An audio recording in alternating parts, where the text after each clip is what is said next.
With some weather, and Zia standing by with traffic, but Courtney is off today, so I'm in with your news this morning. Let's get you caught up here. Brian Malley showing no emotion on Tuesday after a jury finds him guilty of first-degree murder. This is 57-year-old Brian Malley. He will serve a life sentence with no parole for 25 years after killing Victoria Shaktay. She died in 2011 when she opened a pipe bomb disguised as a Christmas present. The jury heard about a car crash in 2004 that left Shaktay in a wheelchair. She was awarded $575,000, which she entrusted to Malley.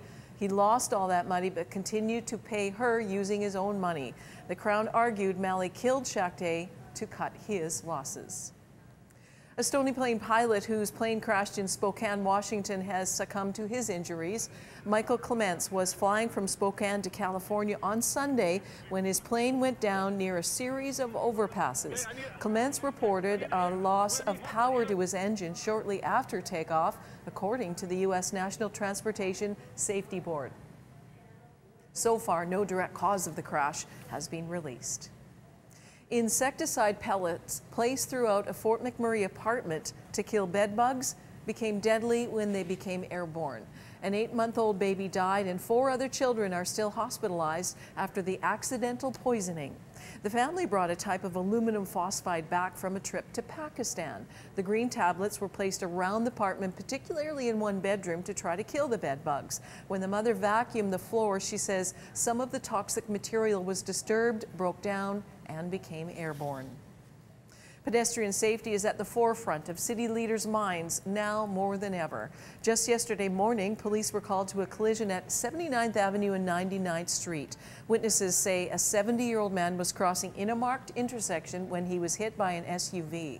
Paramedics pronounced him dead at the scene. So far, police say no charges have been laid. But today, the Transportation Committee will discuss traffic signal funding options for pedestrian safety. The city's medical examiner says the weekend stabbing death in our city is the 3rd homicide of 2015.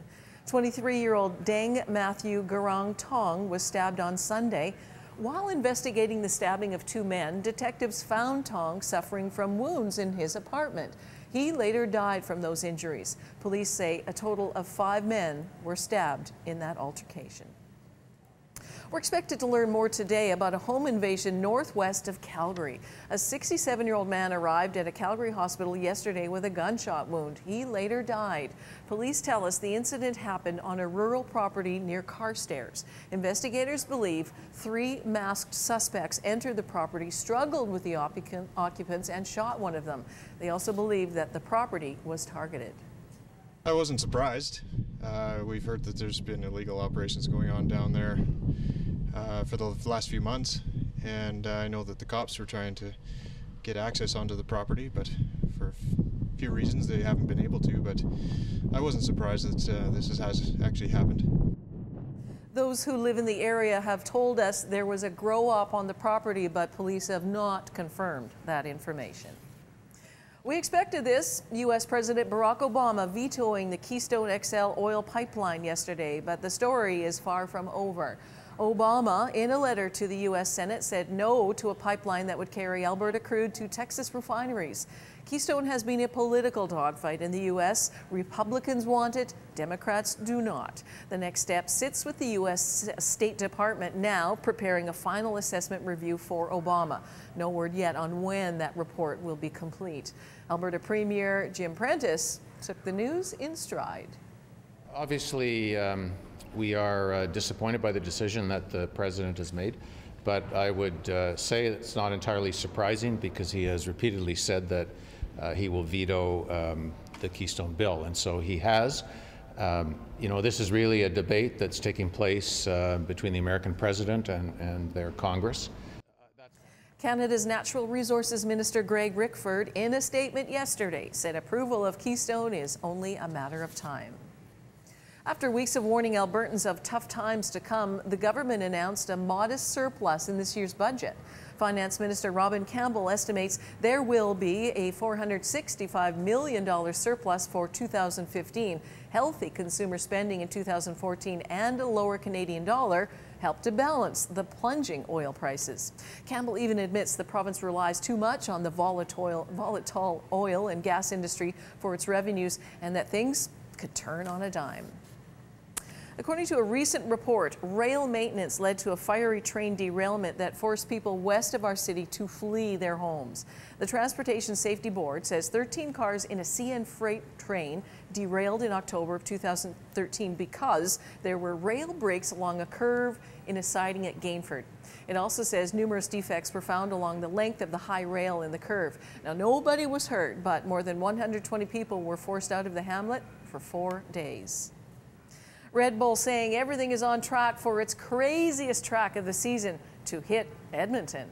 The much anticipated event hits Edmonton in just 2 weeks, and the track is going to whip around the Shaw Conference Centre and cover 415 meters. That's a record length for the event. It starts at City Centre. The course elevation will plunge 45 meters when it finishes in the River Valley, so expectations are high as the course now in its final shape. The course looks incredible, looks crazy, so many twists and turns. I really don't know what to expect. This is my first time participating in the event, so yeah, it looks insane. The race runs March to 12th, 14th, and Bridget Ryan is free for all spectators. In sports, the Oilers' streak of losses to former goalie Devan Dubnyk is over. Eberle, right in front of Pouliot, who scores. It was Benoit Pouliot who got 2 in the first period, gave Oilers a 2-1 lead over Minnesota. Now, despite being, they were kind of outplayed in the second as well as the third periods. Everybody was on the edge of their seats, including yours truly. The Oilers' Ben Scrivens was solid between the pipes and made 33 saves. The Oilers win 2-1. This is the first time in 6 tries this season that they've beaten Dubnyk. The Oilers will host St. Louis on Saturday night, and we are booked in to see Ben Scrivens this morning.